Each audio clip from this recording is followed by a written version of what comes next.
I always had this image of anime that held me back from digging too deep into it.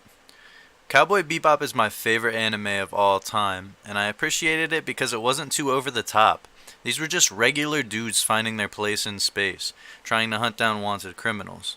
There were a couple of other fantastic exceptions that I had checked out, but for the most part, I kept anime at a reasonable distance. I had a super cool roommate named Jeremy less than a year ago, and one day this dude got extremely lost in the sauce of anime and had me give Hunter x Hunter a shot. And so I don't lose the purpose of this video itself. Let's just say Hunter x Hunter was an incredible show, and My Hero Academia pulled me even further into anime. So I definitely had a lot of catching up to do. This summer I finally felt like I had settled most of my friends' requests and I could finally watch whatever I wanted to see. I had to give most of the credit to my anime list's recommended section of shows to help me figure out what the hell I even wanted to see. So let's go ahead and dive into what I've been checking out this summer.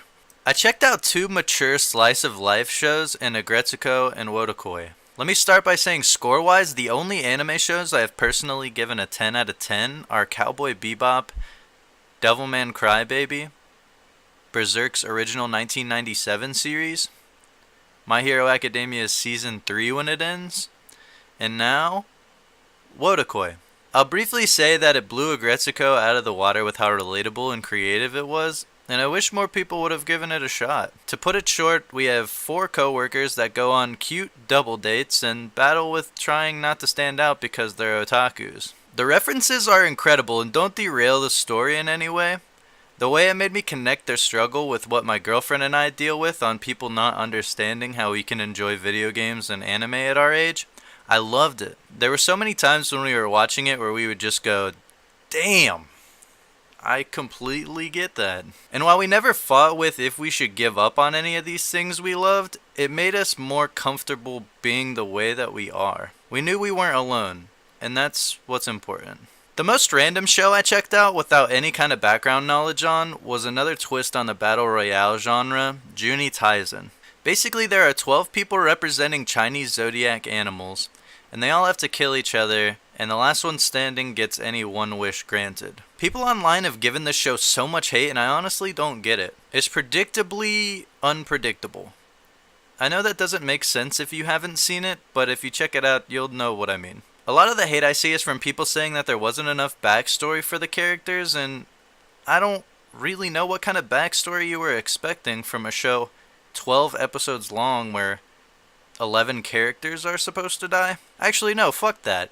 I honestly think the backstory on each character was really well done. No two characters were the same, and they mixed their abilities with the animals they were representing beautifully. So yeah, if a show is rated around a 5 or a 6, and it fits a genre that you think sounds interesting, give it a shot.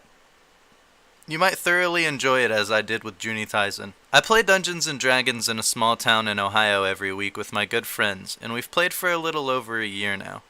I've personally played Dungeons & Dragons for a couple of years, and it has never once felt dull to me. That's why when I checked out Grimgar, A Fantasy in Ash, I was blown away. It follows a party that find themselves in a fantasy world with no memories from before their arrival, and they need to find their way as goblin slayers, following their selected classes they chose. The pacing in this show is slow, but I really prefer it that way. You really get to see the day-to-day problems these guys deal with, no matter how small they might be, and you never feel like you miss anything going on with them. They develop abilities as they go, and you get to visualize their growth in combat as they started struggling as an entire party taking out one single goblin, and eventually take on an entire base of them. The fan service can be a little bit silly sometimes, but if you can overlook that, you'll have a really good time with this show. And last, My Hero Academia Season 3. If you haven't checked out this show or season yet, you really have to. You have to. We've covered the hell out of My Hero Academia in our podcast, so if you're more interested in the show, give that a watch. But speaking of pacing done right, My Hero Academia definitely takes the gold medal. Thanks for watching, guys. Subscribe, like, and comment, and give me a follow over on Twitter at KimboSteezy or my anime Twitter page at Scuba Drop. Let me know what you guys have been checking out this summer, even if it isn't anime. Until next time, see ya.